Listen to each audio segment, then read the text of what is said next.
You were one of those people who are voting on our website saying that for now you are coping. I'm afraid it might get a lot harder to cope. I'll tell you why. Early forecasts showing that South Africa could be facing another steep fuel price hike in July.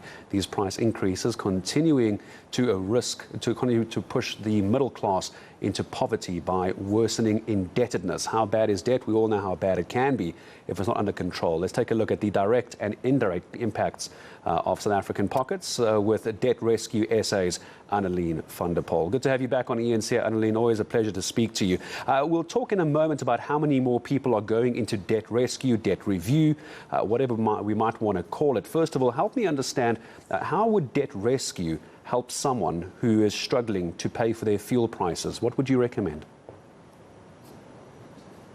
Well, I think the first and most important thing right now is for consumers to take a very, very hard look at their budgets. It's now more than ever. It's so critically important for us to plan before we do anything. And this includes whether we're going shopping for our groceries or whether we are, putting fuel into our tanks, or even more, getting into our cars, planning that trip before we go. There's a lot of planning that's now being put back onto our shoulders, and it becomes our responsibility to take accountability, and even more so debt. If we incur debt, we need to really understand what this is going to be doing to our budgets every month. It certainly will, especially, I imagine, a new debt as well. I suppose this is where we have to be careful how we talk about this, because it's one thing for someone to want to go and buy a brand new BMW X5 right now, but maybe they're just not able to pay for the current car and the current fuel costs that they have. Let's imagine someone's not trying to put themselves into more debt. They're just not coping at the moment. What does Debt Rescue do in that case? Well, as debt counsellors, what we assist with is debt counselling under the National Credit Act. And what we do, we start with that budget for in any case, and we do an assessment to see if they are over indebted. In other words, that after they've paid their necessary living expenses, can they still afford the minimum installments of their debts that they currently have? And if they can't and they're over indebted, we then assist in terms of the National Credit Act through debt counselling, whereby we negotiate with their credit providers to reduce those monthly repayment installments and extend the repayment term, thereby ensuring that those funds that they're short to cover their living expenses is now provisioned by repaying a lower amount monthly towards their debt. Obviously, this also provides legal protection, so no repossession of vehicles or legal action and so forth. So that is the process if you were to apply for debt counselling. And this is different to being blacklisted. This is the step you should be taking before you get blacklisted. You can get out of debt review, but once you're blacklisted, you're in a real lot of trouble. Help me understand, Annaline, someone watching may, for example, want to go into debt rescue. Right now, living is expensive. Let's say they go through the process, you consider them over indebted, you are assisting them, but it's still not enough. They feel like they need to get rid of the second car in the family, buy something smaller and cheaper. What's the story there? Because once you're in debt review, you're not able to take on more debt. So how does that work? How can you tell someone that they can't buy a cheaper car for installments and save on fuel because they're now tied into a system? How does that help anyone? So whilst you're under debt review, yes, that's correct. You cannot incur further debt, because the whole purpose of debt counselling or debt review, it's the same thing, is to assist consumers to repay the debt that they have. And obviously the whole point is to make provision for the installment of what that vehicle costs. So that assessment is done right at the beginning, but also a provision is made for a fuel expense. So that becomes part of your living expenses, making sure that that is provisioned.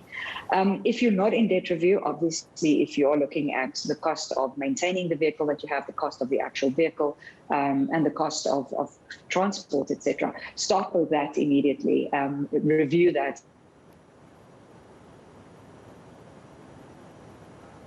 Annaline, it looks like I might be losing you for a moment. What does tend to happen is the line does tend to buffer every now and then. Let's give it a couple of seconds. Let's see if I can get Annaline back on. Debt Rescue SA's Annaline van der Poel. We're talking about whether or not you should be going into debt rescue. I was about to ask her what the level of indebtedness is. How much trouble should you be in? But my team telling me now that it looks like it is completely frozen. But if you feel like you aren't making ends meet at all, perhaps debt rescue is the way to go. Annaline, my team telling me you're now back with me. Joys of modern technology and joys of Zoom. Annaline, if you're still with me, you were just finishing your point. We were talking about what you do if you do have a car currently and you're in debt review. You want to get rid of it. It's costing too much money. What can and can't you do? Apologies for that. We have load shedding here at the moment as well. I think the most important thing here is if you're in debt review, provision should have been made from the start for both the installment of the vehicle as well as your transport expense. So this would be your fuel or diesel or whatever. But if you are not under debt review, immediately start reviewing whether you can downgrade. Can you afford to downgrade? What trade-in would you get for your vehicle and so forth to make those necessary budget adjustments. So that needs to be done before you go into debt review. Is my understanding correct? Well, yes. Well, obviously, if you're not under debt review, this could be one of the things to prevent you from having to, look towards debt review as your solution. But once you're in debt review, the whole point of the debt review is to make sure that provision has been made for those installments of the debt, as well as for you to be able to afford the transport costs, because that forms part of your expenses in your budget. It certainly does. Last question then. Anyone in debt review at the moment? I'm sure there's a lot of people that have signed up with Debt Rescue, especially since COVID. Would the option then be, we're talking about the cost of transport right now, what happens if they were to sell their car? I think you used the term surrendering your vehicle. Does that money come out of what was originally being paid to Debt Rescue each month? Yeah, it's taken very much on a case-by-case basis to assess the circumstances. The whole point of debt review is that you do not want to have to sell your vehicle or surrender it or whatever the case may be. So I think it needs to be discussed with the debt counsellor to understand what the benefit would be for you to sell the vehicle and for them to help work out the best path forward for you.